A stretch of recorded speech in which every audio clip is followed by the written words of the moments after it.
Real Talk with Rajon.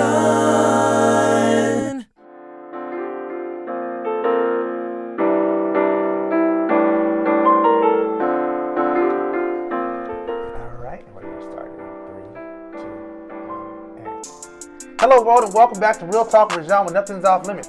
You could have been anywhere in the world, but you are here with me, and I appreciate that. I am your host, Rajon Lewis. Now, here on Real Talk with Rajon, everything's debatable, so in any given week, we can be discussing anything from sports to music to politics. You name it, we'll discuss it. Another one of the goals of Real Talk with Rajon is to shine a light on the great things that are happening right here in the Low Country. I know we talk about everything going on around the world, and we're so quick to point out the negative things that are happening. But I'm telling you that there are people in the world who are fighting day after day to make sure that tomorrow is a better place for the youth of our community. And tonight we have a very, very special guest who is none other than Miss Miranda Burton of Marion's House. Thank you so much for joining me. Thank you for having me on. All right, so for those who don't know who you are, please introduce yourself to the audience. I am Miranda Burton. I'm the founder of Marion's House. I've been living in Charleston. This year will make 8 years. I started Marion's House 7 years ago, August. So I've been doing the work in the community. Our mission is to give an ear that's empowerment, awareness, and recovery to those that have been or may be impacted by the cycle of child sexual abuse. Empowerment, awareness, and recovery. Yes. What does that entail exactly? The empowerment piece comes from opportunities like this where I'm able to kind of share my story. I do motivational speaking. I do workshops. The awareness piece comes from different parent trainings that I do. I do darkness to light trainings as well as let's talk about it sessions. I also host trainings with children that are let's talk about it sessions. We use books like I Said No, Put Up a Red Flag, Katie the Caterpillar, different books to teach them age-appropriate ways that their body belongs to them. And then the recovery piece comes in with the mentoring aspect. So I have youth and I've had even adult survivors to contact me that just need that extra push to know that they can survive and they can overcome and it doesn't have to impact the rest of their lives. Okay, cool. Yeah. So thanks for telling me about Marion's House. We'll get more into Marion's House later. Let's talk about you. Okay. What's your background? Where are you from?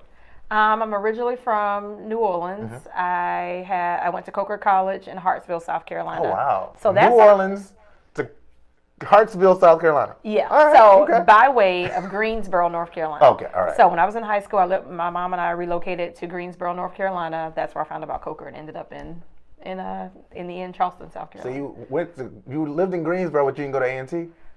You would not believe. Everybody thinks I'm crazy. I literally lived around the corner from A&T. Okay, so you were all bailed out by then. No, who wants to? No, I'm not trying to be with my mother. I needed to be free. Okay, I understand. So you went to Coker College. Yeah. And then what? So after Coker, I worked in the school system. Started off as a science teacher. By the time I left from Hartsville, I worked in a Fortune 500 company for a while. And after that, I transitioned to Berkeley County, where I was working in the school system again. I've worked in nonprofit, and I'm in Charleston County School District now. And I got my master's in organizational management and started my organization in 2012, and I've just been going forward since. Wow. So the passion behind Marion's House. First of all, what's the name Marion's House mean? Okay, so Marion's House is actually named after my grandmother. So it's ironic that the day that we're doing this interview is on today. This is actually her heavenly birthday. So she passed away on this date 12 years ago. And I named the organization after my grandmother, Marion Faye Burton, because she continued to bring people into her home. So anybody in our family will say, oh, Lord, who Marion got in her house now? She was bringing anywhere from elderly women that were abused, drugs. Wow. She was constantly moving them into her home, trying to help people, them through their life struggles. And so I said through the mission of Marion's House, I wanted to name it after her to live on her legacy. And whereas she brought people into her home through Marion's House, I would bring the mission into their home. Wow, that's amazing. Yeah. And R.I.P. to Grandma. Sorry to hear about that, Miss Marion.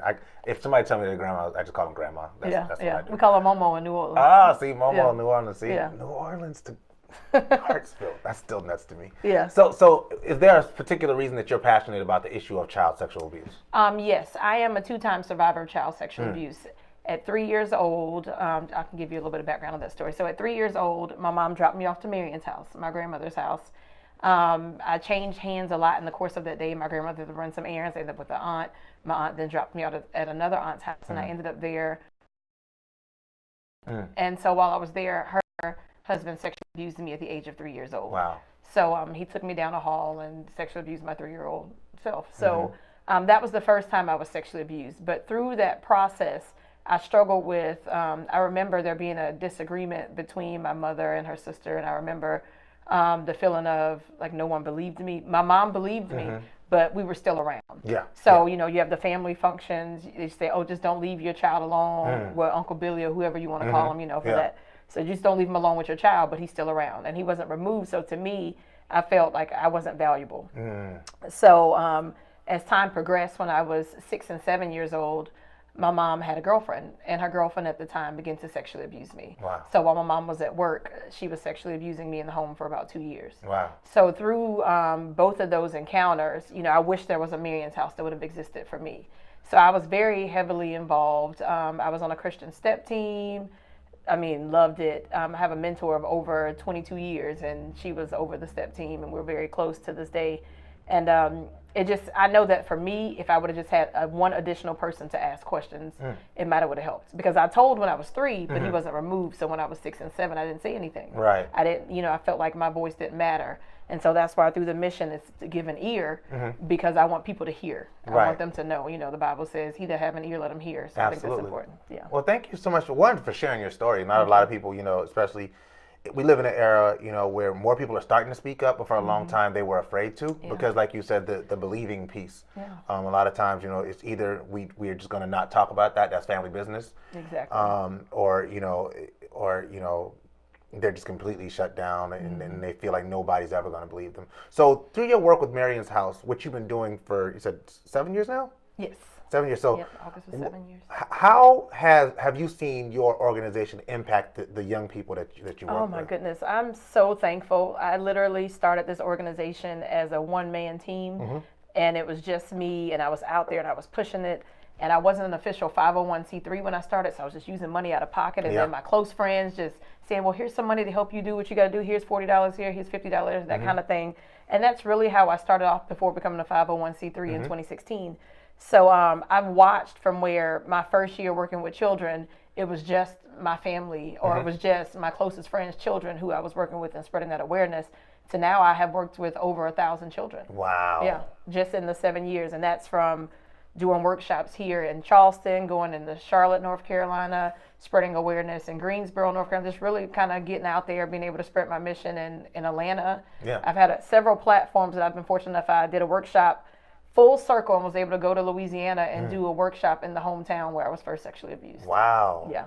Wow. It's been a journey. It really has. Has it been cathartic for you to be able to do that? Oh my gosh, yes. I tell people all the time, every time I share my story, every time I do the work of Marion's house, it's another layer of healing for me. So I've gone from victim to survivor to warrior in the process of this organization. Wow. Yeah.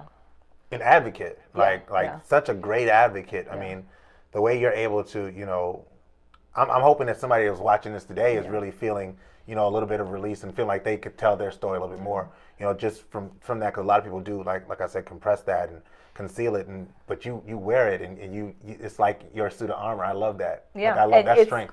It's interesting. I don't know if you like I have a shirt that I wore and it says Marion's house is my superpower. Yeah. And so that's a big thing to me, and I realized that last year. You know, this is my superpower. Yeah. This is real. You know?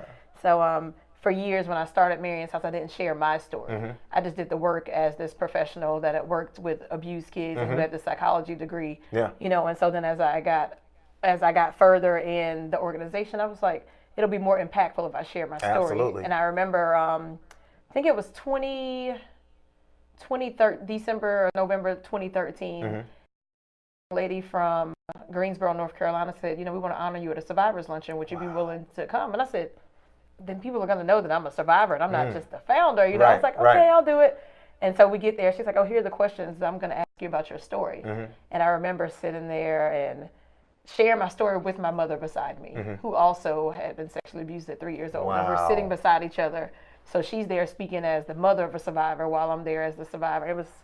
It was empowering. Wow. So have you been able to to go through that with your mom and really hash that out, or?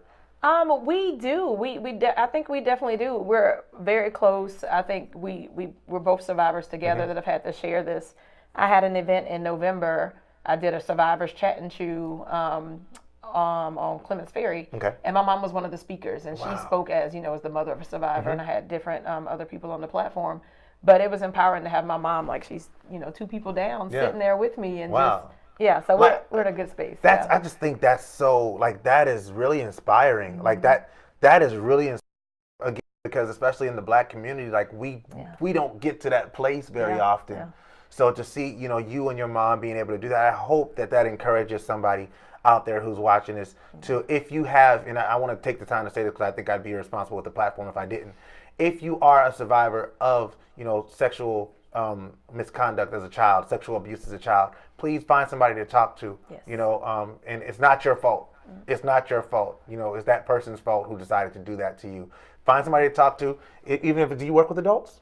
I do have adults that have reached out to me. That was not my intention, but if someone needs help, I support everyone. My mission of Marion's House is focused on children, but I definitely support adults. But there are definitely adult support groups. And then there's organization People Against Rape, and they do a lot of work with adult survivors. Yeah. Wow, that's I'm sort of just taken aback. Yeah. Well, thank you for that. Wow. So I'm gonna come back to Marion's House. More bounce back. So within the schools, you also work at schools. So what do you do within the schools? In the school system, I'm a parent advocate. So I work with a middle and an elementary school in Charleston County. Yeah. So as a parent advocate, what do you do? Well, I'm fortunate at my school we have a full family resource room. Okay. So through that, I am able to assist families with if they need groceries. I help them with bill assistance. We have laundry service available. I do workshops. I actually have a career workshop coming up next week that they're able to get information on. We're doing a job fair in April 1st, and then I have another one that's going to be happening in March. Wow. We've got, I do darkness to light training, so I'm still able to use the Marion's House influence within the school system, as well as I helped with Aaron's Law last year and was able to do some of the book readings with them to teach them that their body belongs to them and that they're protected as well. Let's see, what else? So much. I do a lot. How do people get referred? Like if you're working with a family in a school and they identify that there's an issue with child abuse, can they refer them to you, to Marion's House, or is that something you have to keep completely separate? They can refer them to me. I don't do it for the schools that I work with directly. Okay. So my partner school with Marion's House is Greg Mathis Charter High School. So I work more closely with those youth on that area. But if a parent advocate or someone at another school needed Marion's House as a resource that is available, I've been able to work with some caseworkers through DSS that needed support with their children. So I've worked with Big Brother, Big Sister, trained their bigs, be a mentor, train their mentors. So I've been fortunate enough to kind of connect to a lot of the youth servicing organizations to make sure that even if those kids aren't necessarily working with Marion's House, they are connected and they have that extra support. Absolutely. Well, just to recap, this is Miranda Burton.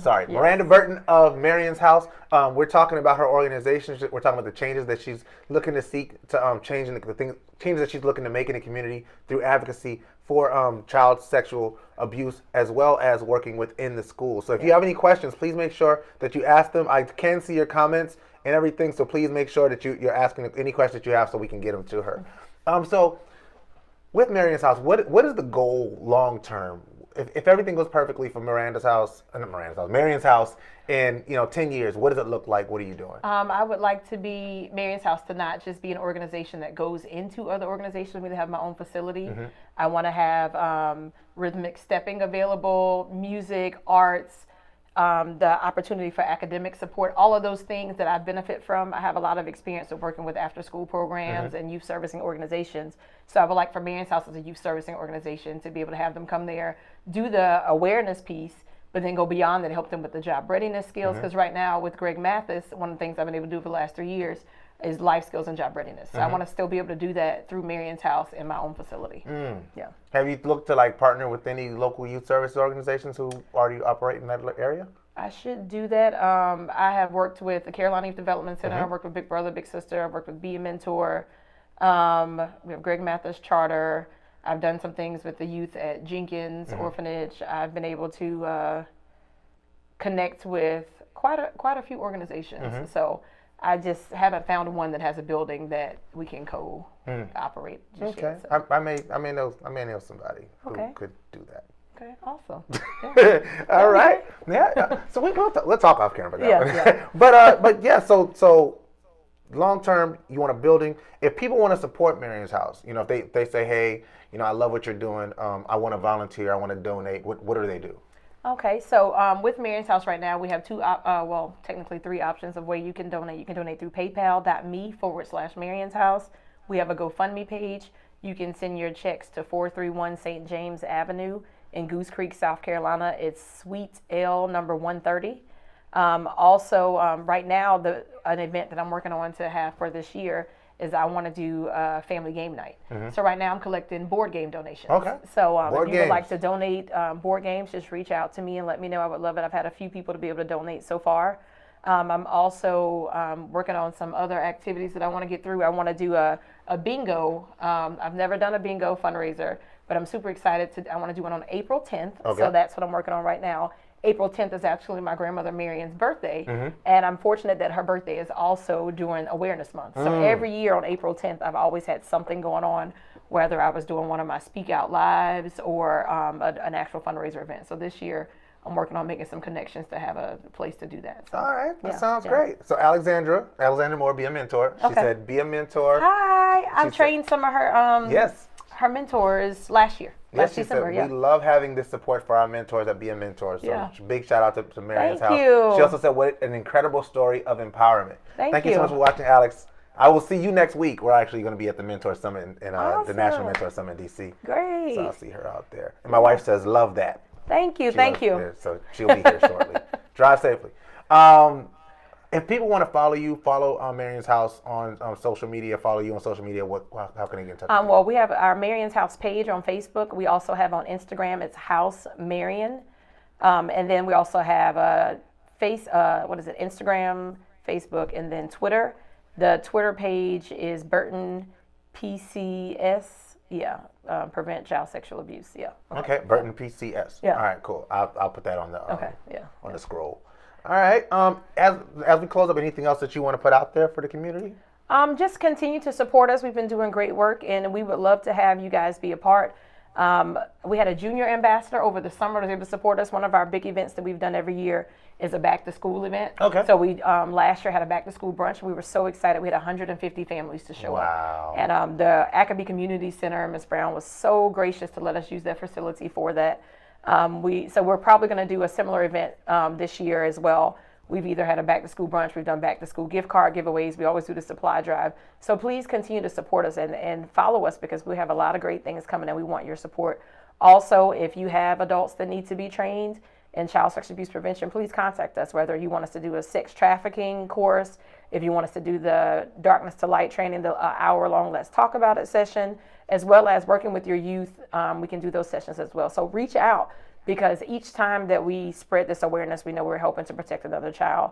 When I first started it, it was 1 in 3 girls, and it's now 1 in 7. So I'm watching these statistics as they change, as they grow. It's continuing to reduce, and that's what we want.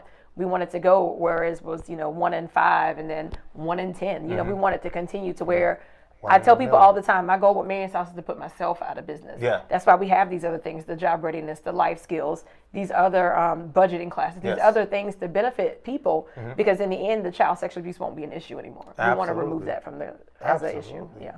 Well, thank you so much. That was that's a lot. Yeah. I mean, it's a lot, but it's good. It's really great work that you're doing. I also work in youth development, and we can't have too many people fighting on the side of the kids. No. We can't have too many people who are trying to impact these people who have suffered trauma. And like you said, when you made it, when you put yourself in that person's shoes, stood out and said, yeah, I am a survivor, that took you from being a person talking about it to a person who lived through it. Yeah. And that's always a much better place to speak from when you're trying to make a change. I tell people also, I have a master's degree, but my life is really what has given me the credential to do the work that I do. Yeah, man. Well, thank you so much for that. Yeah. Thank you. Thank you so much for having me here. Miranda Burton of Marion's House, thank you so much for joining me. Thank you. And I'm going to conclude by saying thank you guys for watching. This has been really dope. Real Talk with Rajan. Y'all know we do this every week. I'm pulling up my script, so I'm stalling.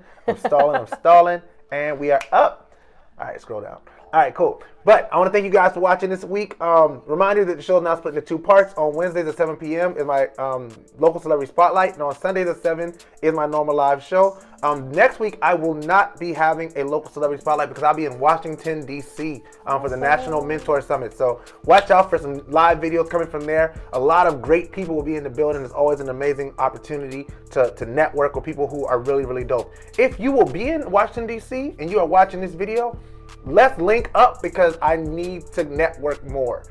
If you are doing something in the community that you would like the light shined on, please reach out to me on my website. That's www.realtalkwithrajon.com so we can discuss getting you on the show. This and all my shows, in addition to the Car Chronicle series, is now available for your listening pleasure on Apple, Google, Spotify, and any place where you can find podcasts. You can also find it on my website, www.realtalkwithrajon.com. If you would like to be made aware of when I go live, because sometimes it is unscheduled, please be sure to click on the follow tab or subscribe tab and turn the notifications on so that you will know when something new has been posted to the page. In the meantime, please follow me on social media to stay up to date with what's happening on Real Talk with Rajon. Anywhere you want to look, pretty much Real Talk Rajon, you will get me. Feel free to leave comments, questions, and whatever else you'd like to say in the comment section or in the message section. I love reading your messages and your feedback, even if it's negative. If you watch the show and you liked it, say, hey, Rajon, I like the show, and here's why. If you watched it and you hated it, say, hey, I watched the show, I hated it. Here's why. Because I don't want people to tell me how great I am. I want to be the best that I can be. I am currently accepting invitations for speaking engagements and event hosting opportunities. If you would like me to speak at or host your event, you can request me via my website, www.realtalkwithrajon. I am actually hosting A.C. Riley's Habakkuk. It's a Bible. It's a Bible book. Habakkuk. That one. Habakkuk. Event on Friday. Good thing I learned how to say it before the event. Friday night. If you're in the area, I'll be at God's House of Worship in North Charleston. And then on Saturday, I'll be speaking at the Pace Scholarship Academy event in Sumter, South Carolina. If you want me to host your event or speak at your event, holla at me. In closing, always remember, God is everything. Without him, we are nothing. So never forget where your help comes from. And if a man doesn't stand for something, he's bound to fall for anything. Thank you for watching. That's Real Talk. Peace.